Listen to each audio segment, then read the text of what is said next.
कि इस देश में हर बार कहा जाता है, बार बार कहा जाता है, पिछले 12 सालों से कहा जाता है कि अल्पसंख्यक खतरे में है। जब से नरेंद्र मोदी का शासन आया है देश में, जब से योगी का शासन आया है उत्तर प्रदेश में, तब से मुसलमानों को उनका हक नहीं मिल रहा है। उनके हक और हकूक की बात कोई करता नहीं है। तो आज राइजिंग भारत के मंच पर सवाल उठेंगे और जवाब भी मिलने चाहिए, क्योंकि ये सवाल कुछ बहुत बड़े हैं। बीते 12 सालों से क्या आपको एक ऐसी योजना, ऐसी स्कीम याद आती है, याद पड़ती है, जिसमें धर्म के आधार पर नरेंद्र मोदी के शासन ने भेदभाव किया हो? सरकार की तरफ से दिए जाने वाले ऐसे कोई फायदे जिसका लाभ देश के मुसलमानों या अल्पसंख्यकों की तरफ ना मिला हो? यह सब तब होता रहा है जब घोषित तौर पर, यह बात हम सभी जानते हैं, आरोप लगता है कि मुसलमानों को देश की सत्तारूढ़ पार्टी का वोटर नहीं माना जाता है। विपक्षी पार्टियां अक्सर यह सवाल उठाती हैं कि बीजेपी का टिकट क्यों नहीं मिलता है, और इसी तरह किसी भी चुनाव में पहले उन्हें बीजेपी का डर दिखाया जाता है और माना जाता है कि अगर वो एकत्रित हो जाएंगे तो बीजेपी का खेल बिगड़ भी जाएगा। और ऐसा कई बार हुआ है, उत्तर प्रदेश में हुआ है, महाराष्ट्र में हुआ है कि मुसलमान वोट एक मुश्त हुआ है, उसके साथ 2 जाति आई हैं तो बीजेपी चुनाव हार गई है। क्या 27 का चुनाव योगी आदित्यनाथ हार जाएंगे क्योंकि मुसलमान एक तरफ आ जाएगा? ऐसे भी कई बार सवाल खड़े होते हैं। क्या 29 का चुनाव मोदी हार जाएंगे अगर मुसलमान एक तरफ आ जाएगा? ऐसे भी सवाल आए हैं। या फिर एम फैक्टर का मतलब बदल गया है नरेंद्र मोदी के राज में? ये कई बड़े सवाल हैं और इन बड़े सवालों का बड़ा जवाब ढूंढने के लिए आज हम इकट्ठे हैं। ये देश की चर्चा बहुत महत्वपूर्ण है, इसलिए मैं आपका सहयोग चाहूंगा। एक बार फिर जोरदार तालियां हमारे पैनलिस्ट के लिए। तमाम लोगों का अभिनंदन है। शहजाद पूनावाला भारतीय जनता पार्टी के प्रवक्ता हैं, नेता हैं, अल्पसंख्यक समाज से आते हैं।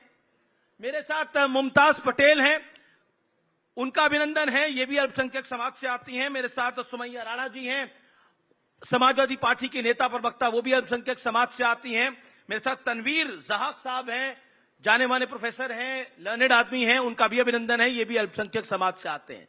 तो मुझे लगता है कि ये अल्पसंख्यक कहना गलत है और मैं इस पॉइंट से इस चर्चा को शुरू करता हूं। दूसरे बहुसंख्यक, अल्पसंख्यक नहीं, दूसरे बहुसंख्यक। और ये बात किस लिए? देखिए, बड़ी सीधी सी बात है, अल्पसंख्यक तो जैन भी हैं और इस देश की इकोनॉमी में उनका बहुत बड़ा योगदान है। कहते हैं पाकिस्तान की कुल जितनी जीडीपी नहीं है उतना हमारे जो जैनी भाई हैं उनका धन अगर एकत्रित कर लिया जाए तो उतना खड़ा हो जाता है। सो मैं इस चर्चा की शुरुआत करता हूं और पहला मौका मैं सुमैया जी आपको देता हूं। क्यों लगता है आपको इस देश का मुसलमान मोदी और योगी के शासन में, भारतीय जनता पार्टी के शासन में सुरक्षित नहीं है? बार बार उनके हक और हकूक की बात होती है, लेकिन तमाम हक तो मिले हैं, अब कौन सा हक चाहिए? सबसे पहले मैं आप सब लोगों का शुक्रिया अदा करती हूं। अमीश जी, आपका शुक्रिया, मुझे आपके चैनल ने ये मौका दिया कि मैं अपनी बात यहां रख सकूं। और यकीनी तौर पर ये एक बहुत ज्यादा इंपॉर्टेंट टॉपिक है, क्योंकि मैं बहुत सारी चीजों से गुजरती आई हूं। सब लोगों को शायद ना मालूम हो, लेकिन ये आप समझ सकते हैं कि जिन चीजों का, जिन बातों का जिक्र इस वक्त अमीश देवगन जी कर रहे हैं, वो चीजें मैं अपने ऊपर गुजार के आई हूं। और उसके लिए एक बहुत मशहूर शायर थे, उनका एक शेर है कि ए तासुब के आईना खानो, तुमको आबाद किसने रखा है, कोई दीवार तक नहीं हिलती, संगे बुनियाद किसने रखा है। ये जो आरएसएस की मानसिकता जिसकी आप बात कर रहे थे, जिसकी बात यहाँ हो रही है कि एक मुसलमान को मोदी राज में या योगी राज में क्या दिक्कतें हो सकती हैं, उन दिक्कतों का सामना करने वाला एक मुजस्समा जिसको सुमैया राणा कहते हैं, वो आपके सामने बैठी हुई है।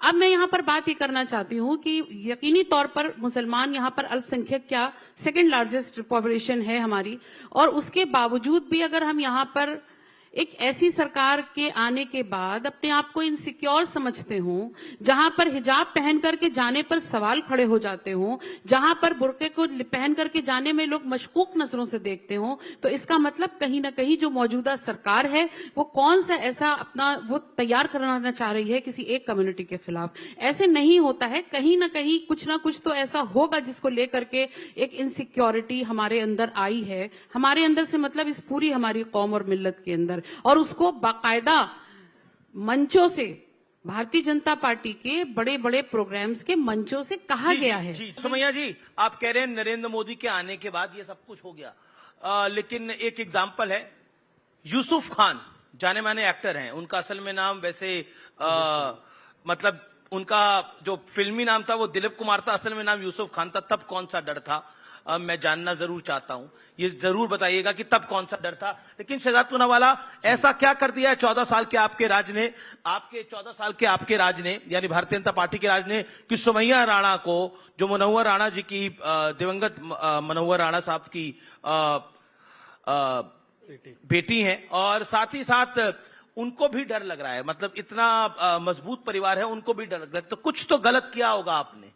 देखिए, सुमैया जी को तब डर नहीं लगा जब हाशिमपुरा, भागलपुर, मीरठ, मलियाना, नेल्ली, दिल्ली, अहमदाबाद, जलगांव में सबसे बड़े दंगे हुए कांग्रेस के शासन में, और हजारों की तादाद में मुसलमान काटे मारे गए, तब सुमैया राणा जी को और उनके परिवार को कतई डर नहीं उस लगा। वक्त भी मेरे पापा मैंने आपके बीच में नहीं बोला। शहजाद साहब, सुमैया जी, एक लाइन देखिए, प्लीज सुन अब तो लीजिए। डरना मुझे चाहिए, क्योंकि मैं पसमानदा समाज से आता हूं, और आखिरकार सुमैया राणा जी तो अशराफ है, तो वो पसमानदा को बोलने भी नहीं देंगी, बार बार इंटरप्ट अच्छा, मुसलमानों में भी जातियां होती हैं क्या? इस्लाम में ये सब कुछ नाजायज है, इसकी कोई जगह नहीं है। देखिए अमीर जी, या तो कम से कम मस्जिद में तो घुसने नहीं देते पसमानदा को, यहाँ पे तो आप संरक्षण दे दीजिए।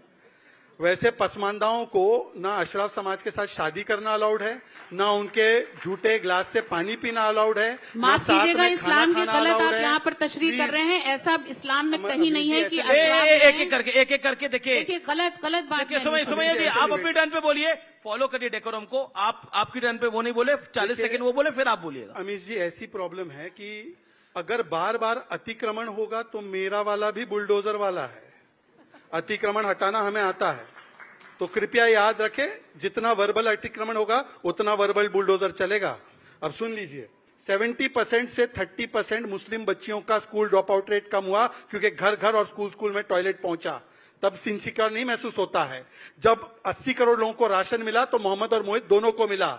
जब पानी का नलका बिठा तो सुमैया और शिल्पा दोनों के घर में बिठा। तो आज कोई भेदभाव नहीं है। इनसे पूछिए, उस्ताद बिस्मिल्लाह खान को किसने भारत रत्न दिया? बीजेपी की सरकार ने। आईबी चीफ मुसलमान किसने बनाया? बीजेपी की सरकार ने। परमानेंट एम्बेसडर यूनाइटेड नेशन में सैयद अकबरुद्दीन किसने बनाया? बीजेपी की सरकार ने। किसने सबसे बड़े से बड़े लोगों को, एपीजे अब्दुल कलाम साहब को राष्ट्रपति बनाया? बीजेपी की सरकार ने। किसने वीर अब्दुल हामिद को नमन करते हुए पूरे आइलैंड का नाम उनके नाम पर रखा? बीजेपी की सरकार ने। और इन्होंने किसके लिए किया? औरंगजेब, टीपू सुल्तान। अरे एपीजे अब्दुल कलाम के साथ नाम पे रोड रखा तो औरंगजेब फैन क्लब रोने लगा इस विषय पर। मैं सिर्फ 2 सवाल पूछना चाहता हूं। देखिए, माइनॉरिटी तो कौन होता है? जैन या पारसी? वो तो कभी नहीं कहते कि हम माइनॉरिटी में हैं, हमारे साथ ये हो गया वो हो गया। पर जो दूसरी बड़ी मेजॉरिटी है, मैं इनसे पूछना चाहता हूं, इन्होंने अभी अपनी पर्सनल बात की तो मैं पर्सनल बात कर रहा हूं। एक कदम मोदी जी ने उठाया, क्योंकि मुसलमानों में केवल मर्द नहीं है, केवल कट्टरपंथी नहीं है, मुस्लिम महिलाएं हैं। 3 तलाक का कानून आया तो उनको आजादी मिली, और इन्हीं के घर में इनकी एक महिला 3 तलाक से प्रताड़ित है। अगर मैं झूठ बोल रहा हूं तो बताइए आपके घर में आपकी बहन 3 तलाक से प्रताड़ित है, और उनको भी अगर किसी ने बचाव किया, संरक्षण दिया तो नरेंद्र मोदी ने दिया। ओके, जवाब। शहजाद साहब, आपकी जानकारी में इजाफा कर दूं कि इस्लाम 1400-1450 सालों से जो है और वो कयामत तक वही रहेगा। वो किसी भी एक व्यक्ति के लिए नहीं बदल सकता। नहीं बदलना, बिल्कुल आया ये बात बिल्कुल मैं बता रही हूँ। मीडिया ने उसको जिस तरीके से प्रेजेंट किया है वो पूरी तरीके से गलत है। लेकिन अगर आप उसको सही भी मान लें तो अगर वो हुआ है तो तलाक है, सही तलाक है, तलाक है। अमीश जी, उसको ये कौन कह रहे हैं जिसको लेना है? इस डिबेट में देखिए महानता कि मोदी जी इनके परिवार के साथ खड़ी है, परंतु पार्टी के चक्कर में या अपने परिवार के साथ नहीं खड़ी है,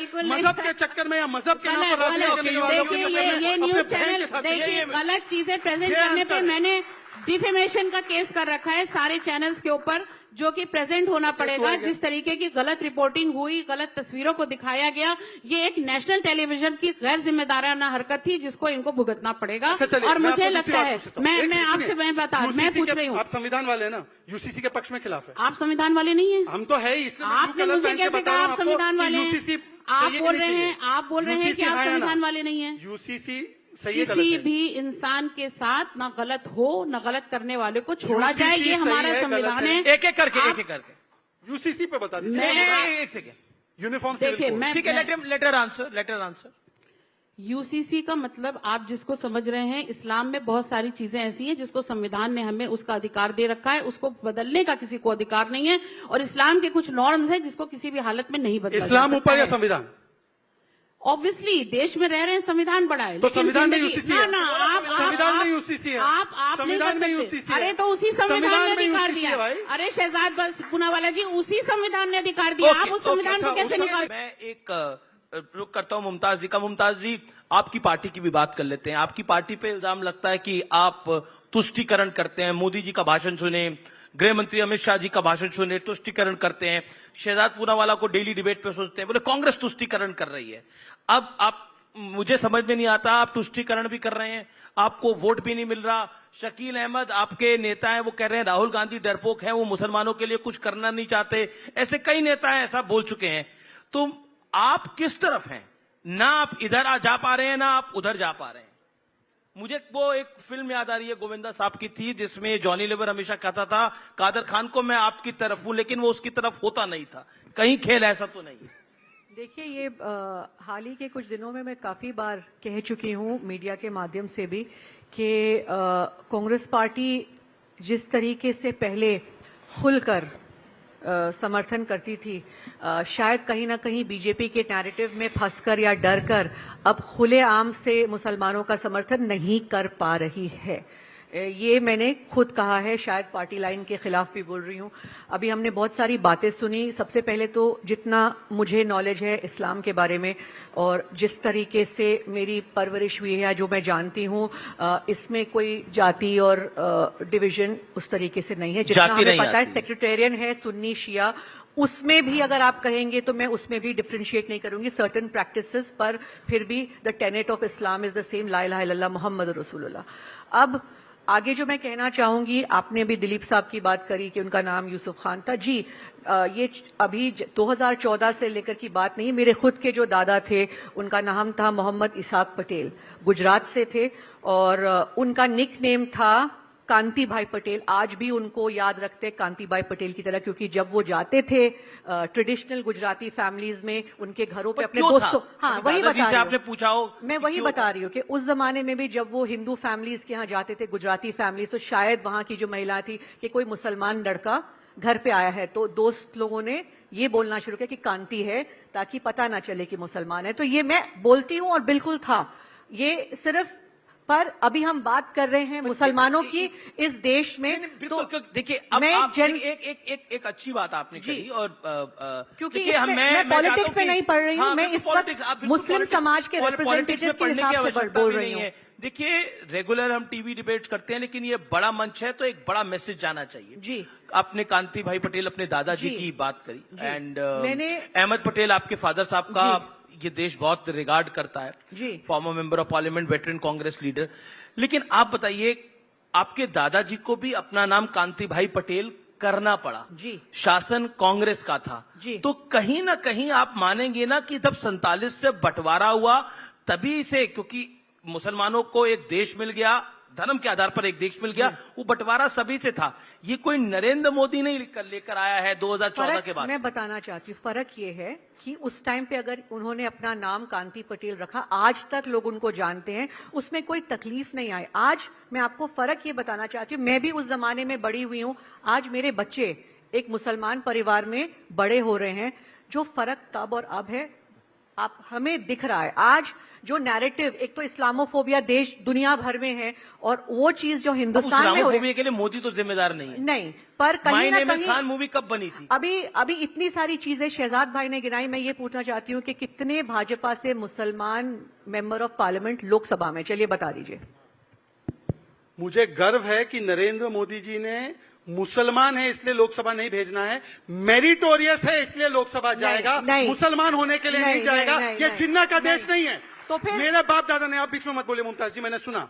अभी मैं बोल रही थी, सुनिए मैंने मेरी आपसे बात, एक सुनिए सवाल पूछा मुमताज जी, सिर्फ। मेरी बात तो जान दीजिए। 30 सेकंड बोले फिर आप बोल लीजिएगा। मुझे बहुत गर्व है कि मेरे दादा, जिन्होंने, उनको भी इसी प्रकार की परिस्थितियों का सामना करना पड़ा, पर उसने कहा था कि मैं भारत में रहूंगा, यहां का हिंदू और यहां का सेकुलर विचार हमको स्वीकार्य है। हम उस देश में नहीं जाना चाहते जहां पर मुस्लिम तो बोलते हैं पर सबसे ज्यादा शिया मारे जाते हैं पाकिस्तान में। ठीक है, सबसे ज्यादा लेकिन शहजाद एक सवाल का जवाब, मुमताज पटेल का जो सवाल था, देखिए ये बात मैं मोहन भागवत जी को कोट करके बोलता हूं। मोहन भागवत जी ने एक बात बोली दिल्ली में विज्ञान भवन के कार्यक्रम में, और बड़े स्पष्ट रूप से बोली कि मुसलमानों के बिना इस देश की कल्पना करना नामुमकिन है।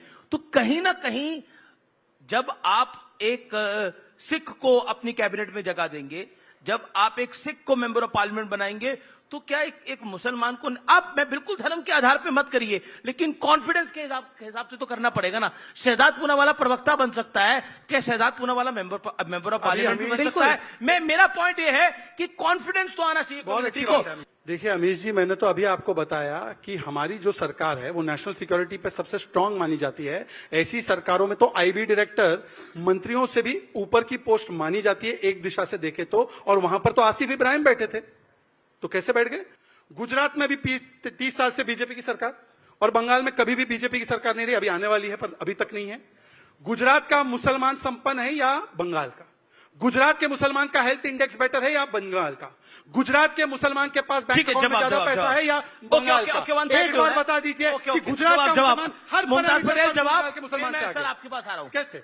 शहजाद भाई, मैं ये पूछना चाहती हूँ, आज यहाँ पे बैठी हैं हमारी बहन, हिजाब में है, मैं भी एक मुसलमान महिला हूँ, बिना हिजाब की हूँ। आप पार्लियामेंट में जब डिबेट करते हैं ट्रिपल तलाक पे, पहली बात तो इंस्टेंट ट्रिपल तलाक इस्लाम में है ही नहीं, तो मैं उसका स्वागत करती हूँ। इंस्टेंट ट्रिपल तलाक इस्लाम में नहीं है, मैंने इसका स्वागत किया। लेकिन शर्म की बात है कि अगर आपके पक्ष में से इसके बारे में चर्चा हो रही थी तो वहां पे एक मुस्लिम महिला नहीं थी आपकी पार्टी से जो इसके बारे में बोल सके। आपने रिप्रेजेंटेशन की बात करी, तो मैं ये कहना चाहूंगी कि पूरा हक है मुसलमान समुदाय को भी कि उनको रिप्रेजेंटेशन आपकी पार्टी से भी वहां मिले, अगर आप उनके हक में। मैं आज ये कहना चाहती हूँ, हालात इसलिए खराब हैं। आज आप देखिए लोगों को, शाहबानू का वर्डिक्ट आया उस समय पर कांग्रेस ने ओवरटर्न किया, तब कितनी मुस्लिम महिलाओं की सुनी? एक सवाल, शाहबानू का वर्डिक्ट आया, ओवरटर्न किया राजीव गांधी की सरकार ने, कितनी मुस्लिम महिलाएं खड़े होकर पार्लियामेंट में शायद मैं करती। देखिए पार्टी तो थी ना मैडम, पार्टी तो थी। आप कह रहे मैं ना समझती, लेकिन राजीव जी तो ना समझ नहीं थे। बात बताइए, वो तो आज सवाल आरिफ मोहम्मद खान जिसने लड़ाई लड़ी वो हमारे गवर्नर है। आज आरिफ मोहम्मद खान ने लड़ाई लड़ी। आज अगर बंटवारा हुआ और एक धार्मिक बेसिस पे पाकिस्तान बना, तो जो मुसलमान यहाँ रह गए उसको, उनको हक संविधान नहीं दिया यहाँ रहने का। अगर मेरे बाप दादा यहाँ रुक गए और आज मैं यहाँ हूँ, तो आप उसका जिम्मेदार मुझे नहीं ठहरा सकते। अगर आज मैं मुसलमान के हक में कुछ बोलूं तो मुझे बोला जाता है पाकिस्तान जाओ। मन से यहाँ पे नहीं रहना चाहती, आपके बाप दादा रह गए, मैंने ये नहीं कहा, मैंने ये आपने कहा नहीं, मेरे बाप दादा रह गए तो मैं नहीं रहना चाहती, मैंने ये नहीं कहा। मैंने कहा अगर उनकी चॉइस थी ये, मैं नहीं थी, आप उसकी जिम्मेदार मुझे नहीं ठहरा सकते। और आज आप मुझे ये नहीं कह सकते कि आप पाकिस्तान जाए, बांग्लादेश जाए। नहीं, लेकिन धर्म के आधार पर बंटवारा माना किसने? कांग्रेस ने। लेकिन हिंदुस्तान, ये भी पॉइंट है ना, धर्म के आधार पर बंटवारा माना किसने? कांग्रेस पार्टी ने। India is a secular nation, it is not Vande Mataram पे बंटवारा, वंदे मातरम तक का इस देश में बंटवारा हो गया सेकुलरिज्म के नाम पर। देखिए मतलब वंदे मातरम पे बंटवारा हो गया। तनवीर भाई, इंटरप्रिटेशन को देखिए किस तरीके से। अमित जी, जी आपके अमित पास जी मौका है देखिए, अपनी बात जब से मैं कन्वर्सेशन सुन रहा था, क्या आपको लगता है कि परिस्थितियां ऐसी ही हैं जैसी बताई जा रही हैं दूसरी तरफ से? बिल्कुल नहीं है, ये सब नैरेटिव है और 1947 से ये नैरेटिव चलता आ रहा है। और मौलाना अबुल कलाम आजाद ने उस टाइम पे भी बोला था कि ये माइनॉरिटी बता कर जो डराया जा रहा है कि भाई मुसलमान माइनॉरिटी है, इनको मार दिया जाएगा, इनको ये कर दिया जाएगा, वो कर दिया जाएगा, ऐसा कुछ नहीं होने वाला है। मुस्लिम लीग ने उस टाइम पे नैरेटिव चलाया था और अनफॉर्चुनेटली मुस्लिम लीग का नैरेटिव आज तक 2026 में भी वही नैरेटिव चल रहा है। कौन चला रहा है ये नैरेटिव? है हमारे कंट्री में कुछ लोग चलाने वाले। और सबसे पहली बात तो ये है कि ये जो माइनॉरिटी करके जो स्टेटस बताया जाता है, माइनॉरिटी है ही नहीं, ये सेकंड लार्जेस्ट मेजॉरिटी है। डेफिनेशन को चेंज करना चाहिए सबसे पहली बात। और मैं गल्फ में रहा हूं तकरीबन 12 साल 15 साल मैं मिडिल ईस्ट के अंदर रहा हूं। मैं अरबों से पूछता था डायरेक्टली कि सर बताइए इंडिया में कितने मुसलमान हैं। वो बोलते थे कि माफी मालूम, हमको नहीं मालूम है। मैं बोलता था कि 25 करोड़ 30 करोड़। सेकंड लार्जेस्ट मुसलमान, थर्ड लार्जेस्ट मुसलमान पूरी दुनिया में इंडोनेशिया के बाद इंडिया में आते हैं। अरब में भी इतने मुसलमान नहीं है जितने इंडिया के अंदर मुसलमान हैं। अब रही बात रिलीजियस फ्रीडम की, तो मैं बताता हूं, मैं कश्मीर गया, कश्मीर के एयरपोर्ट पे मैंने देखा मुसलमान लड़कियां हिजाब में काम कर रही हैं। मैंने कश्मीर में मुसलमानों से पूछा कि भाई आप आर्टिकल 370 हटाने के बाद कैसा फील कर रहे हो? सब पॉजिटिव फील कर रहे हैं, सब पॉजिटिव फील कर रहे हैं। ये मेरा असेसमेंट है, मेरा एनालिसिस है। तो ये जो नैरेटिव है, ये जो चलाया जा रहा ये है, क्यों है नैरेटिव? आपका एनालिसिस क्या है? देखिए ये नैरेटिव इसलिए है, राइजिंग भारत, जो भारत बढ़ रहा है बहुत सारे लोगों को देखा नहीं जाता, जो भारत इसलिए बढ़ रहा है। नैरेटिव चला है। मैं इसलिए आ रहा हूं, देखिए ये तो बात हुई कि मुसलमान सुरक्षित है कि असुरक्षित है। विपक्ष थोड़ा असुरक्षित है सुमैया जी, क्या आपको नहीं लगता? मैं इसलिए बोल रहा हूं, अब देखिए एआई समिट हुआ, अब प्रदर्शन तो हो सकता था जंतर मंतर पे भी, कपड़े जहां हम बैठे हैं भारत मंडपम, यही कपड़े फाड़ के आ गए। प्रधानमंत्री ने बोला, पब्लिक ने लात मारी, जनता ने लात मारी, वो जिस जनता के लिए प्रदर्शन कर रहे थे उसी ने लात मारी। मतलब मुझे देख के खुद बुरा लग रहा था कि उन नेताओं को आप लोगों ने कहां फंसा दिया है। मतलब एक तो ऊपर से, मतलब उनके घर वाले भी देख रहे होंगे वो तस्वीरें, कितना बुरा लग रहा होगा। ऊपर से आधे नंगे थे वो, मतलब बंडी में, मतलब गंजी में, और पीछे से लात पड़ रही है। मतलब तस्वीर ही बहुत बुरी लग रही थी। मतलब आपको बुरा फील नहीं हुआ उसे देखकर सुमैया? नहीं, बहुत बुरा फील हुआ था। मुझे बुरा फील तो तब भी हुआ था, एक डिबेट में एक बीजेपी के प्रवक्ता नीचे से नंगे बैठे हुए थे, वो भी देख करके बहुत अजीब लगा था मुझे। तो बुरा तो लगता है, देखिए एक औरत होने के नाते तो बहुत ही बुरा लगता है।